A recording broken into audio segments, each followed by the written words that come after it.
What's your creepiest glitch in the Matrix or unexplainable thing that's ever happened to you?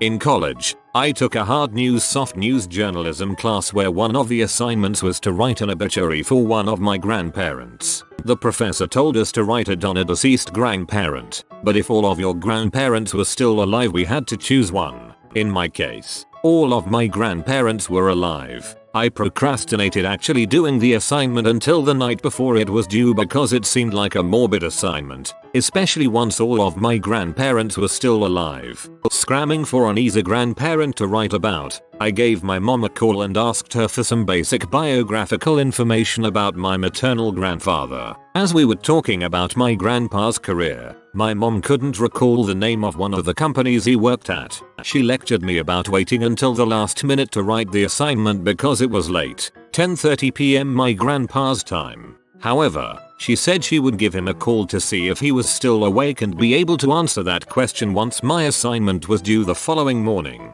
When my mom called my grandpa, my grandma answered the phone in a panic. My grandma frantically explained that the paramedics had just arrived and were performing CPR on my grandpa because he had stopped breathing and lost consciousness. My mom was able to stay on the phone with my grandma until they took my grandpa to the hospital, where he was declared dead. In the time my mom and I had been talking on the phone about my grandpa's obituary, he was dying. His death was entirely unexpected at that. Although he was in his 80s, he was the healthiest of my grandparents at the time. We ended up using the obituary I wrote for that writing assignment as his actual obituary. Still freaks me out when I think about the timing.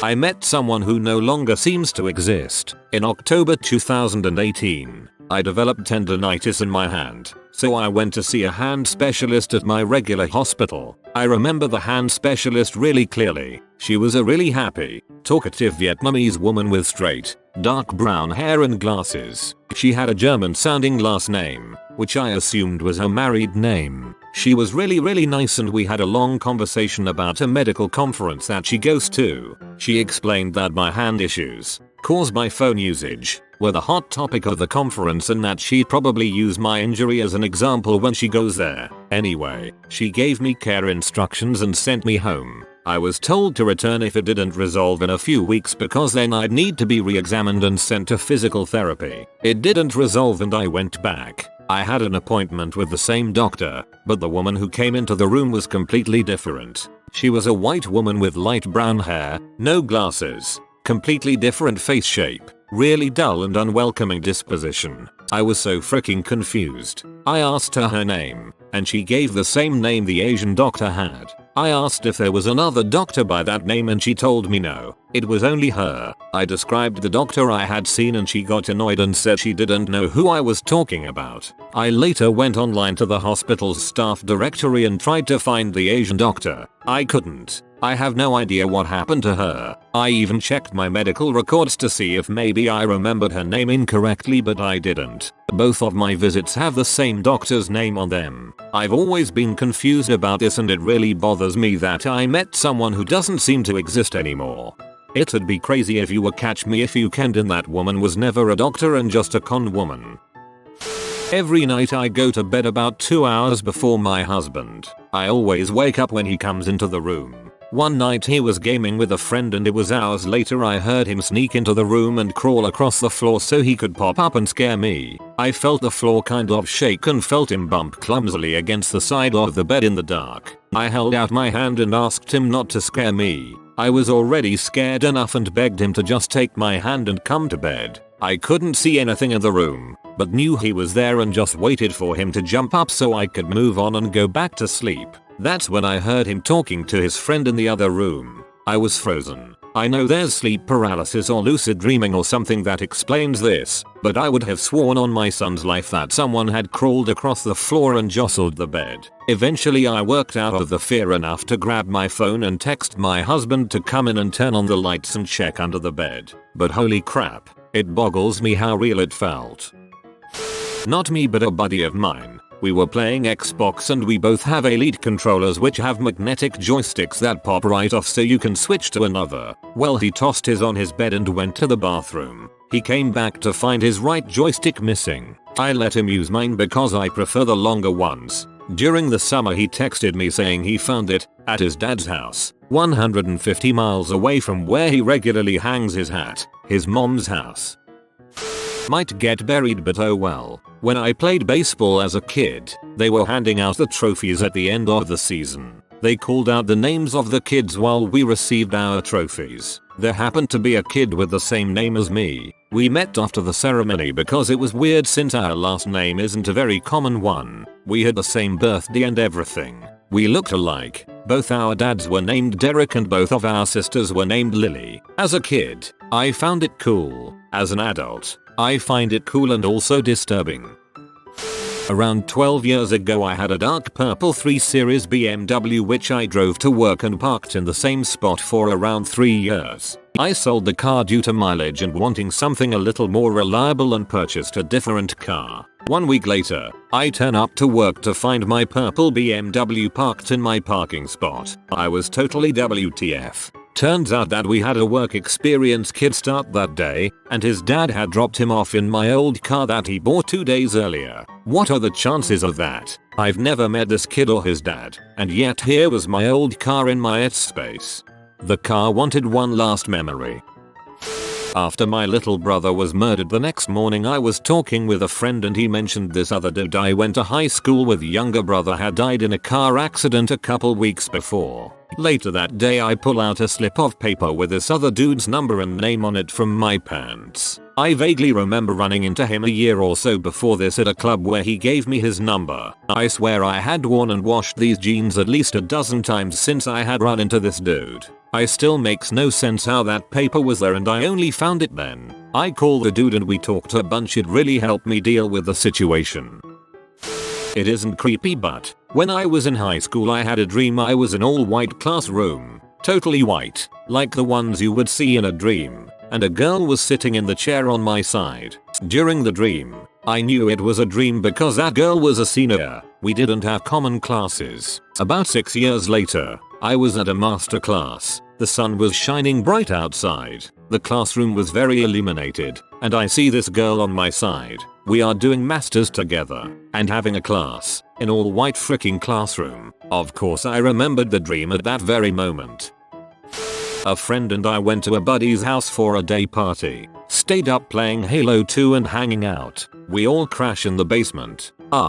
Friend who came with me and I got up at the same time. Not like one after each other, we both got up at the same time after being asleep for a few hours and rushed to the bathroom. I was more athletic than me, probably still is, and beat me there. I ran upstairs, barely getting my head over the toilet before puking my guts out. I was doing the same thing in the basement. I was wearing a wooden cross my grandmother mailed me from Romania. I'm not religious but I appreciated the gift as I had never met her at that point. The cross somehow became detached from the cord, fell on the tile and broke into 2 pieces. So we both call our respective mothers and get picked up. By now it's like 3 to 4 AM. Felt sick up until we left the house. Once I was in the car and a few blocks away, felt perfectly fine. I reported the same thing to me that day over MSN Messenger. Felt perfectly fine after a few blocks. Got the pictures developed a few weeks later. There's a picture of us on the couch rocking some Halo and the whole room looks like it's filled with mist.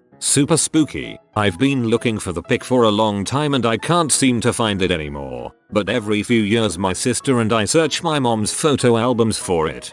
Sounds like there was maybe a gas in this basement that made you sick. 1985. My ex-wife and I were sleeping. There was a small sliver of light coming in through the window from a street light, so the room and bed were dimly visible. Our black Pomeranian was at the end of the bed asleep. I dreamt that I woke up, reached down to pet him, and he turned into a glossy black bivalve oyster thing which opened up to reveal rows of gleaming glass teeth. I woke up to my ex backpedaling up the bed over the pillows towards the wall. I asked what's wrong. She said, "What is that shiny black clam thing with the teeth at the end of the bed? Where's the dog?" We had had the same nightmare at the same time. This still gives me a chill. Sorry that your dog was haunted. About 2 years ago, I went to collect my husband from the ferry after work. My husband got into the car and as I was driving very slowly out of the car park we both noticed 2 people standing a few meters in front of our car. It looked as though they were strangers, older looking professionals. both walking to their separate cars in different areas of the car park. The man was reaching into his side bag and the lady was further ahead than the man, with her head turned to the right. I know the exact positions they were in because they were completely frozen on the spot. My husband and I sat there watching the frozen strangers, not saying anything to each other, and then all of a sudden it was like someone pressed play and the two strangers just continued on like nothing had happened. My husband and I promised to each other that we would never forget how weird the experience was. I can't remember exactly how long they stayed frozen like that, but it was long enough to freak us both out. Sounds like what improv everywhere does. I once clocked out of work at 6 p.m, like I always did at the time, and began my hour-long train ride home. After I had found a seat, I went to sleep and woke up just before my station. From the station, it is a short bus journey, 10-15 minutes, to reach home. During the entire journey, I didn't use my phone and I don't wear a watch, so I didn't really notice the time anywhere. When I reached home, my family surprised me with "You're home early. Everything alright?" I look at the wall clock and it is about to be 6 p.m. I was too shocked to understand what happened. Checked other watches, cell phones etc, and the time is absolutely right. A few days later, the admin emailed us the timesheets for the month. Times clocking in and out, and every single days for me was around the same 6 p.m. So it certainly wasn't me having left work earlier. To this date, I haven't figured out how I gained between 60-90 minutes that day. Someone else is trying to figure out how they lost 60-90 minutes. It's an odd thing where people close to me talk about things I was previously thinking of before I see them.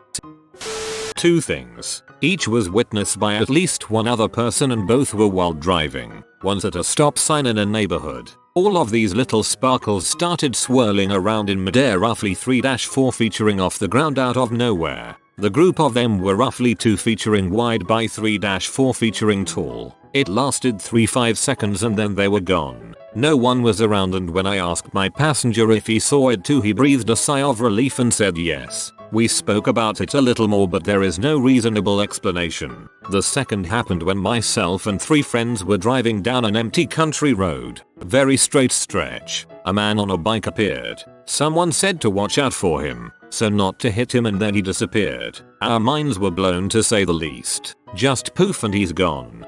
All of these little sparkles started swirling around in midair, roughly 3-4 featuring off the ground out of nowhere. The group of them were roughly 2 featuring wide by 3-4 featuring tall. It lasted 3-5 seconds and they were gone. Someone in your party leveled up. I think most of the people here have experienced the something falls down and seemingly disappears thing. But the exact opposite happened to me a couple of months ago.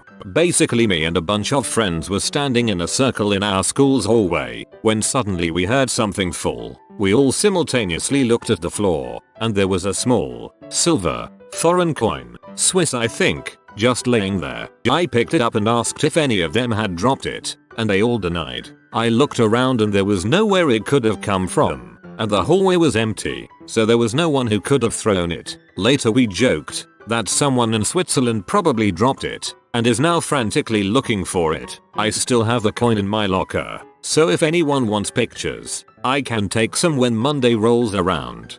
Yeah, take a pic of it. I think the universe gave you a lucky coin. You have been visited by the magical sugar jar Puggo. He'll only share his sweetener if you comment "Surga please, Mr. Papa." Thanks for watching.